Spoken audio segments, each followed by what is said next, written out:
ने अपनी तरफ से नोटिंग की, उनके जवाब देखे, सवालात पूछे और इवेंचुअली ये सुनने के बाद रिजर्व कर ली। इलेक्शन कमीशन ऑफ पाकिस्तान को ये भी हमने पूछा, जो उनके अफसर थे जिन्होंने सवालात पूछे, कि आपने 40 से ज़्यादा सवाल, लगभग 40 सवाल तो पीटीआई से पूछे, ऐसे सवाल जिनका इंट्रा पार्टी इलेक्शन से भी कोई ताल्लुक नहीं, ऐसे सवाल जिनका इन केस से भी कोई ताल्लुक नहीं। क्या आपने इनके 10% सवाल भी किसी और पॉलिटिकल पार्टी से पूछे? उनके इंट्रा पार्टी इलेक्शन के बारे में पूछा, उनसे पूछा कि उनका इलेक्शन कमिश्नर है इंट्रा पार्टी इलेक्शन के लिए, वो कौन था?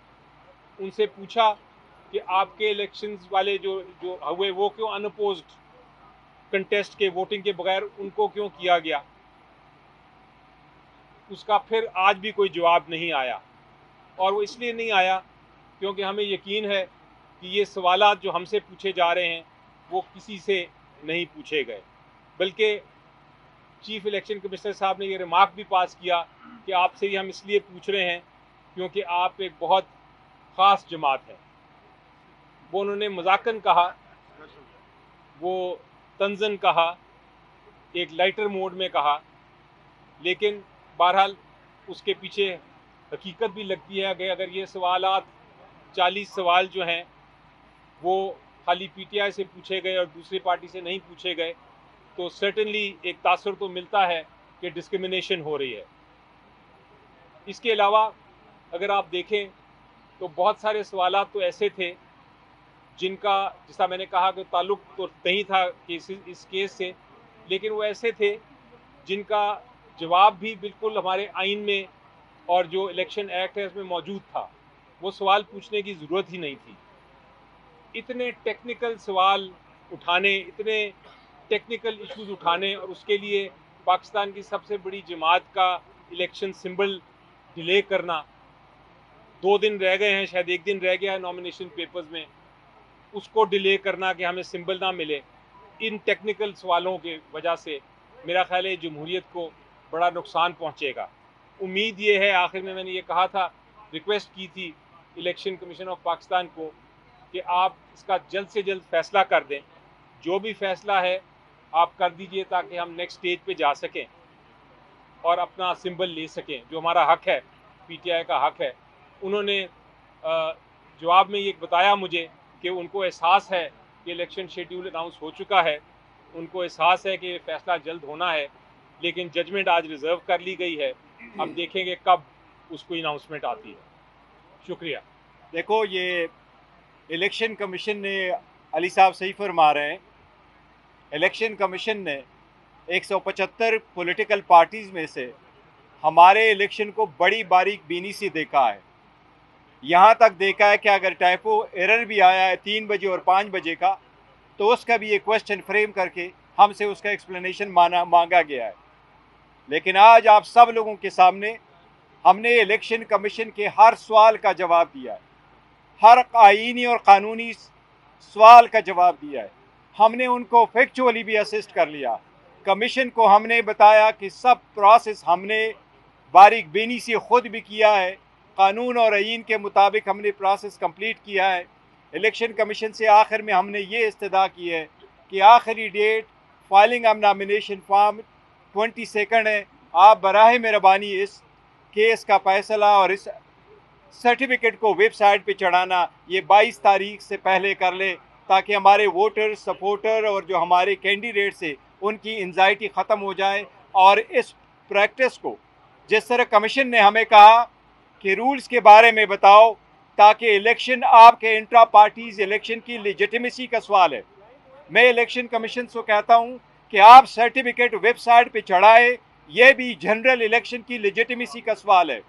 अगर 70% आवाम से ताल्लुक़ रखने वाली पार्टी का इलेक्शन सिंबल डिस्प्यूटेड है और अभी तक क्लियर नहीं है, तो लेजिटिमेसी भी आप इलेक्शन की वो भी बड़ी क्वेश्चनएबल होगी। मेहरबानी करके इस मैटर को 22 से पहले कंक्लूड कर ले।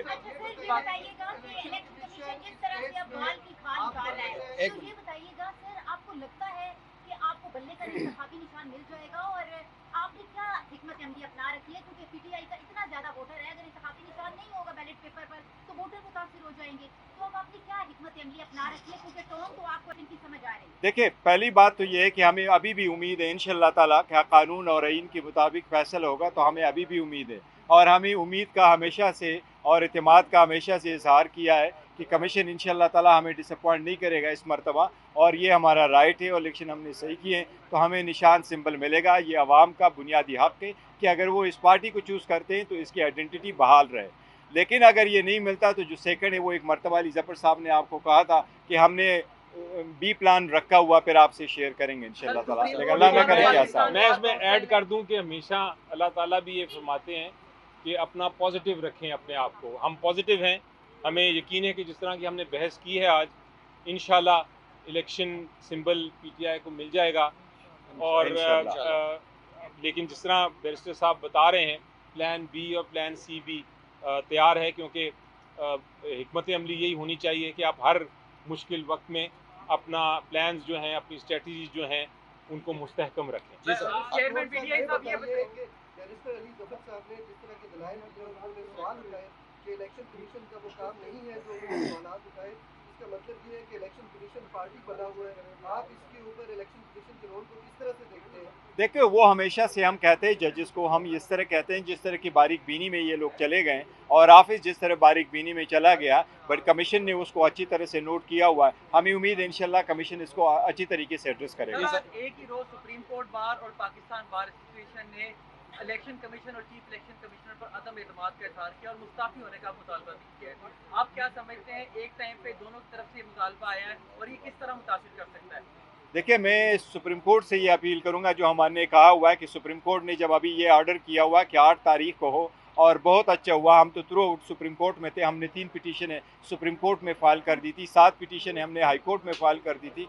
बार बार इलेक्शन कमीशन के पास भी आए थे इस मसले के लिए कि आप आरओज़ और डीआरओज़ को अगर लगाने तो अदलिया से आप ले लें और फ्री फेयर ट्रांसपेरेंट इलेक्शन कराने के लिए। अब चूँकि सुप्रीम कोर्ट उसको ओवरसी कर रहा है, वो मैटर को रखा हुआ है, तो हम सुप्रीम कोर्ट पे इत्मीद करेंगे जिससे उन्होंने काम करवाना है, जिससे फैसिलिटीज़ प्रोवाइड करनी है, जिस केयर टेकर सेटअप, इस केयर टेकर सेटअप के खिलाफ के अंडर जो भी इलेक्शन होंगे तो वो तो लोग डिस्प्यूट करेंगे। ये तो care setup free and transparent जो है फेयर है नहीं, इम्पार्शियल सेटअप तो ये है नहीं। लेकिन सुप्रीम कोर्ट इंशाअल्लाह ताला ऐसे इकदाम करेगी कि इलेक्शन फ्री एंड फेयर करवाएगी। इलेक्शन कमीशन का रवैया देखा, पीटीआई बैरिस्टर साहब और पीटीआई चेयरमैन जो है वो तो पॉजिटिव है, तो इलेक्शन कमीशन ए पॉजिटिव है या बी नेगेटिव है? एक पॉजिटिव ही समझे आप। इंशाल्लाह ठीक होगा। पीटीआई के 18 लोगों के और कोई क्वेश्चन? वो नादरा ने एक्सप्लेनेशन की है कि उन्होंने ब्लॉक नहीं की है, और हम ये समझते हैं कि देखो, ब्लॉक करने से इलेक्शन पे फिर भी असर नहीं पड़ता, लेकिन यही हमारी इस्तेदा थी कि अगर आप जुडिशल अफसर को आरओज़ और डिस्ट्रिक्ट रिटर्निंग अफसर बनवाते, वो इस मैटर को देखते कि अगर आप किसी तरीके से खबर चला भी दो कि मैंने उसके CNIC को ब्लॉक भी किया हुआ, फिर भी वो डिस्क्वालीफाई नहीं होता, वो इंटाइटल है और नॉमिनेशन पेपर फाइल कर सकते हैं। और इनके अदरवाइज भी CNIC ब्लॉक नहीं होने चाहिए, लेकिन नादरा ने कल इसकी वजाहत की है। नहीं, टिकटों के मामले पे देखो, इवेंचुअली तो हम बार बार कह चुके हैं, टिकट खान साहब के जो इंस्ट्रक्शन है उसके मुताबिक होंगे, लेकिन वो पार्टी का एक प्रॉपर लेन है, वो हमारा होमवर्क हो चुका है उसके बारे में। चलो, काफी मुश्किल सवालात के जवाबात आपने अंदर दिए। मेरा भी एक सादा सा सवाल है, पहले मुर्गी आई है या पहले अंडा? बहुत सारे सवालात उसी जिस तरह आपने सवाल पूछा उसी मद में बहुत सारे सवालात थे, उसका जवाब शायद इलेक्शन कमीशन के अफसर ही देंगे। थैंक यू जी, बहुत शुक्रिया।